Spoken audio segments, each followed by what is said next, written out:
한국 인터넷에서 자주 볼 수 있는 공포 이야기는 종종 일상적인 상황에서 벗어나는 불가사의한 경험을 다룹니다. 어느 날 밤, 한 젊은 여성이 일어난 기묘하고 섬뜩한 사건을 중심으로 이야기를 꾸며보겠습니다. 이제 막 대학교에 입학한 수연은 서울의 번화가인 홍대 근처에서 자취를 시작했다. 처음 독립생활을 시작한 그녀는 설렘과 동시에 약간의 두려움도 느꼈지만 새로운 환경에서의 삶을 즐기고 있었다. 입학 후 수업과 여러 학교, 동아리 활동에 몰두하면서 그녀의 하루는 눈 깜짝할 사이에 지나갔고, 그러던 어느 늦은 봄밤 일이 벌어졌다. 아침에 이른 수업이 있어 다소 피곤했던 수연은 저녁도 간단히 해결한 후 일찍 잠자리에 들었다. 자정이 넘었을 즈음 갑작스러운 소리에 그녀는 잠에서 깼다. 어디선가 여자의 흐느끼는 소리가 들려왔다. 처음에 그녀는 자신이 꿈을 꾸고 있다고 생각했다. 그러나 희미하게 계속해서 들려오는 소리는 확실히 현실 속의 어떤 것이었다. 그녀는 침대에서 일어나 조심스럽게 소리가 나는 쪽으로 몸을 기울였다. 소리는 더 이상 흐느끼는 소리가 아니었다. 이상하게도 누군가 자신의 방 안에서 낮은 목소리로 무언가를 속삭이고 있는 듯했다.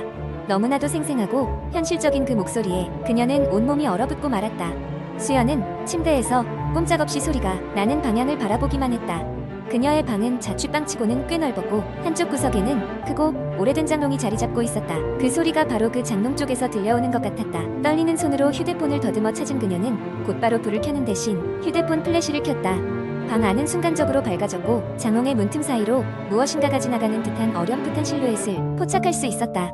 수연은 그 자리에서 숨을 죽이고 플래시 빛을 장롱 쪽으로 고정했다. 어느새 흐느끼던 소리는 멈춰 있었고 방 안은 무거운 정적이 흘렀다. 그러나 두려움에 무작정 방을 뛰쳐나갈 수도 없었다. 무엇이 거기 있는지를 확인하지 않으면 다른 날에도 계속 이런 경험을 할 것이라는 생각이 그녀를 잡았다. 수연은 용기를 내어 천천히 일어나 장롱을 향해 다가갔다. 숨 가쁜 심장이 터질 듯 뛰었지만 한 걸음 두 걸음 조심스럽게 장롱 앞으로 걸어갔다. 그녀는 손을 뻗어 장롱에 손잡이를 잡고 심호흡을 한 후 단숨에 문을 열어 젖혔다. 장롱 안은 의외로 평범했다. 그녀의 옷가지들만 가지런히 걸려 있었을 뿐 특별히 이상한 점은 전혀 없었다. 안심과 동시에 약간의 허탈함이 밀려왔다.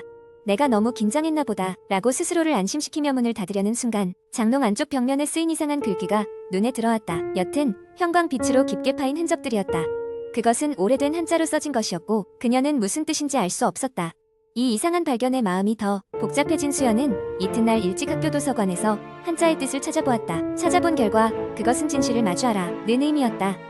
이번엔 장난이 아닌 듯했다. 그녀는 고민 끝에 이 일을 해결하기 위해 믿을 만한 친구와 상의를 하기로 했다. 친구와 함께 그녀의 자취방으로 돌아왔을 때 다시 한번 방 안을 살피던 중 여러 문구와 액세서리를 넣어두던 작은 서랍장에서 낡은 일기장을 발견했다. 이 일기장은 아마도 이전에 이곳에 살았던 사람의 것이리라. 서둘러 일기장을 넘겨보던 중 수연과 친구는 전에 이 방에 살던 여학생이 이곳에서 벌어졌던 이상한 현상들에 대해 기록해 놓은 것을 발견했다.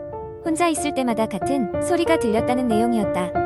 그녀는 결국 그 소리의 근원을 찾아내지 못하고 다른 곳으로 이사를 갔다는 기록을 남기고 있었다. 마지막 페이지에는 그것은 벽 안에 있다 라는 문구가 자신의 필체로 거칠게 쓰여 있었다. 이 일이 무엇을 의미하는지 정확히 알 수는 없었지만 확실한 것은 이것이 단순한 환청이 아니라는 것이다. 그녀와 친구는 전문가의 도움을 받기로 결정했고 이후 작은 아파트에서는 더 이상의 이상한 일이 일어나지 않았다. 수연은 결국 방을 옮기는 결단을 내렸고 거기로부터 멀리 떨어진 곳에서 안전하게 대학 생활을 이어갔다.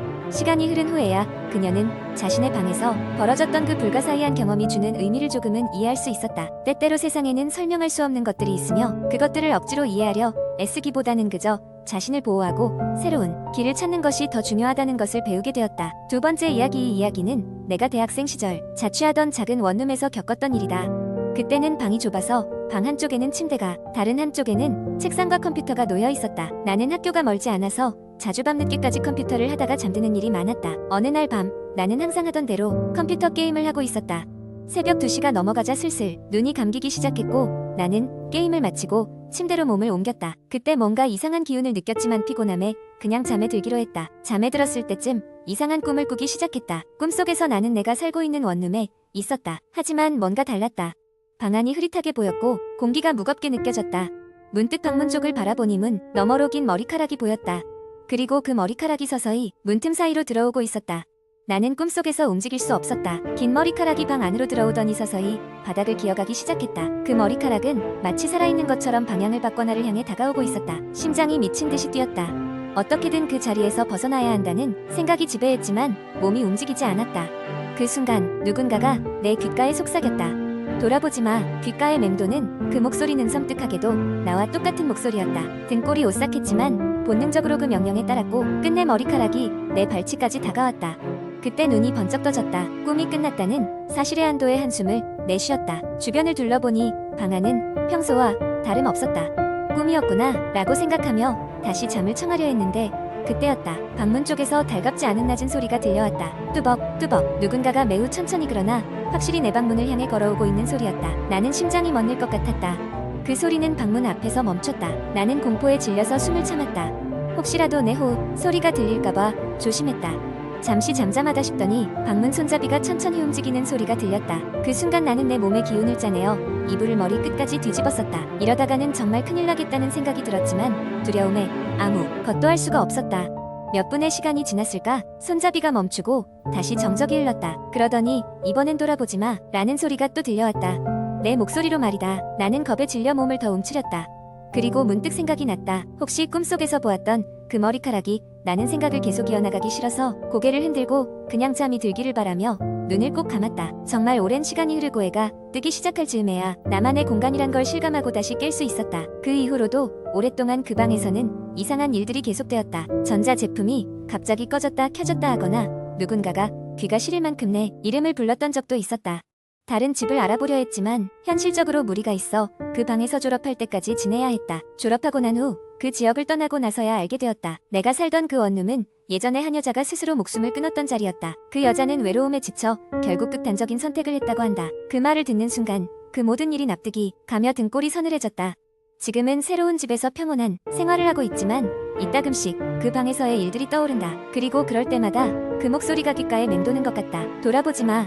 세 번째 이야기. 어느 한적한 시골 마을에 지훈이라는 청년이 살고 있었습니다. 지훈은 항상 바쁜 도시 생활을 그리워하며 언젠가 도시에 나가 큰 성공을 거두겠다는 꿈을 가지고 있었습니다.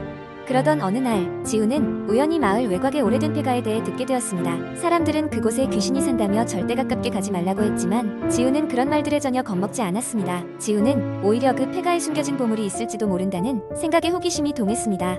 그는 다음날 밤 손전등과 휴대용 손전화를 들고 폐가로 향했습니다. 그곳은 주변에 잡초가 무성하게 자라 있었고 날카롭고 차가운 밤 공기에 조용한 정적이 감돌았습니다. 폐가의 현관문은 삐걱대는 소리를 내며 열렸고 집안은 오래된 먼지와 썩은 나무 냄새로 가득했습니다. 그곳은 마치 시간이 멈춘 듯 수십 년 동안 사람의 손길이 닿지 않은 것처럼 보였습니다.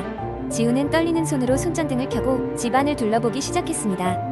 거실에는 낡은 소파와 텅 빈 책장이 있었고 주방은 오래된 그릇과 부서진 식기들이 나뉘고 있었습니다. 마치 이전 주인이 갑자기 어디론가 도망치듯 사라진 것 같은 전경이었습니다. 지훈은 한 걸음 한 걸음 조심스럽게 발걸음을 옮기며 위층으로 향했습니다. 2층에는 몇 개의 방이 있었고 지훈은 가장 처음 보이는 문을 열었습니다. 그곳은 아이방처럼 보였으며 벽에는 색이 바른 귀여운 동물 그림들이 걸려 있었습니다.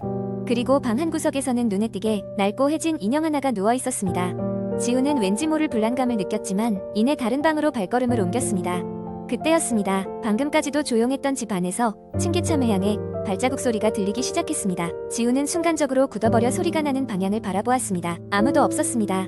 그는 땀을 흘리며 빠르게 주변을 둘러보았지만 정작 사람의 모습은 어디에서도 찾을 수 없었습니다.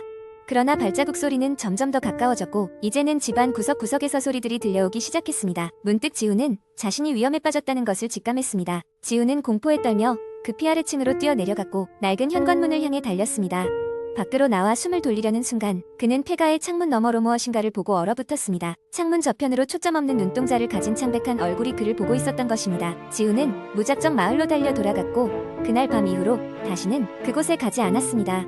며칠 후 지훈은 마을 어르신으로부터 그 폐가에 관한 이야기를 듣게 되었습니다. 그 집은 과거 행복한 가족이 살던 곳이었으나 어느 날 어린 딸이 불의 사고로 목숨을 잃고 말았습니다. 이후 가족은 충격에 마을을 떠났고 집은 버려져 오랜 시간 동안 방치되었다고 했습니다.